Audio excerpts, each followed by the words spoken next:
विधानसभा चुनाव खत्म होने के बाद ईवीएम मशीन को स्ट्रांग रूम में रखा गया है। जींद में स्ट्रांग रूम के बाहर प्रशासन की 3 लेयर की कड़ी सुरक्षा है। ये रिपोर्ट देखिए।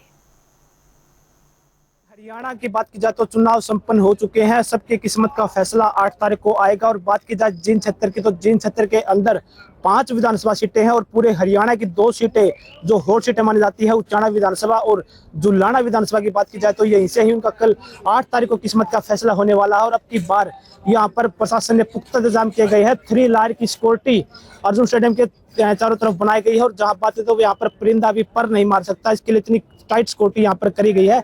और क्या व्यवस्था स्ट्रांग रूम के लेकर बनाई गई है, हमारे साथ तहसीलदार जी हैं मनोज अलावा, जिनसे बात करते हैं कि अब की बार क्या व्यवस्था की गई है और स्ट्रांग रूम को लेकर क्या एक्टिविटी अंदर चली हुई है। सर नमस्कार। नमस्कार जी। सर चुनाव संपन्न हो चुके हैं सर, अब क्या व्यवस्था स्ट्रांग रूम के बारे में क्या की गई है और क्या आपकी बात नहीं है कि गाइडलाइन है सर? कल जो हरियाणा विधानसभा चुनाव संपन्न हुआ है उसमें जींद विधानसभा स्ट्रांग रूम यहाँ अर्जुन स्टेडियम में बनाया गया है। और चुनाव के बाद जो है हमने जो चुनाव में पोलिंग पार्टीज थी उनसे सामान लेके और ईवीएम मशीन स्ट्रांग रूम में हमने सील कर दी ऑब्जर्वर मोदी की प्रेजेंस में। और पोलिंग पार्टीज जो हैं, पोलिंग जो कंटेस्टिंग कैंडिडेट्स हैं, उनके एजेंट्स की प्रेजेंस में। और अब उसको 3 लेयर सिक्योरिटी जो है प्रोवाइड की गई है राउंड द क्लॉक, और किसी तरह का भी कोई सिक्योरिटी ब्रीच यहाँ पॉसिबल नहीं है जी। तो सर बात कर लेते हैं चुनाव के बारे में, तो अब की बार सर वोटिंग है सर, वो जींद की कितनी रही सर? जींद में जो है अब की बार 65.83 यानी कि 65.83% पोलिंग हुई है। ठीक है, इतने लोगों ने अपने मताधिकार का प्रयोग किया है। तो सर कोई कल चुनाव संपन्न हुआ, कोई डिस्प्यूट की ऐसी कोई घटना सामने आई कुछ यहाँ पर कुछ? नहीं, पूरे जींद विधानसभा में 192 बूथ हैं और 192 बूथ पे बहुत ही शांतिपूर्वक चुनाव संपन्न हुआ है। किसी भी बूथ से कोई ऐसी अपरिहार्य घटना की कोई भी सूचना नहीं आई है। तो सर जहाँ बात कर लेते हैं सर वोटरों की, वोटरों में अब की बार सर पुरुषों की थोड़ी संख्या ज्यादा रही, महिलाएं थोड़ी अब की बार कम अपना वो दिखा पाई रुझान? लगभग देखो थोड़ा सा इतना लंबा चौड़ा फर्क नहीं है। ठीक है ना, 65.83 है, उसमें थोड़ा सा पुरुष जो है वो उनका प्रतिशत थोड़ा सा ज्यादा है महिलाओं से, लेकिन इतना लंबा फर्क नहीं है कि हम ये कहें भाई पुरुषों ने कोई ज्यादा वोट डाल लिए हैं। लगभग बराबर है। तो सर पिछले 2019 की बात कर लेते हैं तो अब की बार डिफरेंट कितना रहा सर? और 2019 से थोड़ा सा मतदान प्रतिशत कम हुआ है। 1.5% के करीब जो है मतदान अब की बार कम हुआ है। तो सर कल की बात कर लेते हैं, कल सर रिहर्सल फाइनल होगी तो सर 8 तारीख को काउंटिंग होगी सर, तो उसके बारे में सर क्या तैयारी?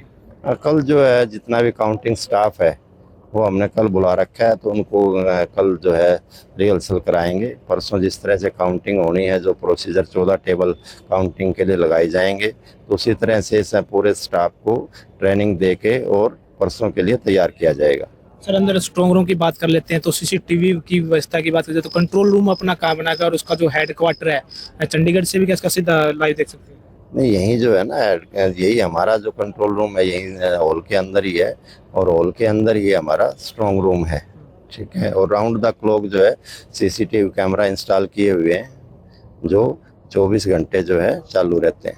सर जो पार्टी के प्रत्याशी हैं और जो बूथ एजेंट है सर, उनके लिए कैसे आप व्यवस्था की गई है, कैसे अपने देख सकते हैं कि उनकी मशीनें स्टोर रूम के अंदर रखी गई है, सुरक्षित है या फिर नहीं है? नहीं, जहाँ जितने भी कैंडिडेट्स हैं वो अपने काउंटिंग एजेंट अपॉइंट कर सकते हैं, उनका प्रोसेस चला हुआ है। और काउंटिंग एजेंट जो है हमने अंदर जो है काउंटिंग के लिए पूरा जाल लगा रखा है, जाल के बाहर काउंटिंग एजेंट बैठ सकते हैं। ठीक है, 14 टेबल हैं तो हर टेबल के लिए काउंटिंग एजेंट कोई भी जो कैंडिडेट है वो अपॉइंट कर सकता है, जो पूरे काउंटिंग प्रोसेस को जाल के बाहर से देख सकता है। जी सर, अब की बार कितने कर्मचारियों ने सर इसमें भाग लिया, कितने ड्यूटी लगाई गई? लगभग अगर मैं जींद विधानसभा की बात करूं तो 1000 से कुछ ऊपर जो है कर्मचारियों ने अपना योगदान दिया है चुनाव प्रक्रिया में। जी सर, अपने जींद में सर और कहाँ पर स्ट्रांग रूम बनाए गए हैं सर, इसके बारे में थोड़ा डिटेल? नहीं, मेरे को देखो वो तो ज़्यादा, मैं जींद के बारे में, जींद विधानसभा की जिम्मेदारी क्योंकि ARO की मेरे पास है, तो जींद विधानसभा के बारे में बता सकता हूँ। तो अब की बार से शांतिपूर्ण चुनाव रहा? बहुत शांतिपूर्ण। किसी भी कोई जींद विधानसभा में, मैंने पहले भी आपको बताया था कि जींद विधानसभा में किसी तरह की भी कोई अपरिहार्य घटना जो है वो रिपोर्ट नहीं हुई। पूरी तरह से पीसफुल और बहुत ट्रांसपेरेंट तरीके से चुनाव संपन्न हुआ है। Thank you sir. ये थे हमारे साथ मनोज अलावा, जिन्होंने साफ तौर पर बताया कि अब की बार सुरक्षा के कड़े इंतजाम किए गए हैं। यहाँ पर पुरंदा भी पर नहीं मार सकता। और बात की जाए तो 3 लायर की यहाँ पर सुरक्षा बनाई गई है। और कल को यहाँ पर 14 जो टेबलों हैं की बनाया व्यवस्था की जाए, तो वहाँ पर काउंटिंग के लिए उनको रिहर्सल जारी कर दी जाएगी। उनको बताया जाएगा किस तरीके से 8 तारीख को काउंटिंग हुई तो कैसे आपने काम करना है।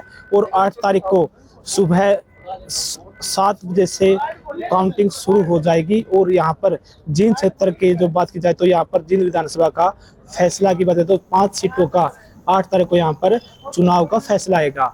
जींद से जनता टीवी के लिए सुनील कुमार की रिपोर्ट।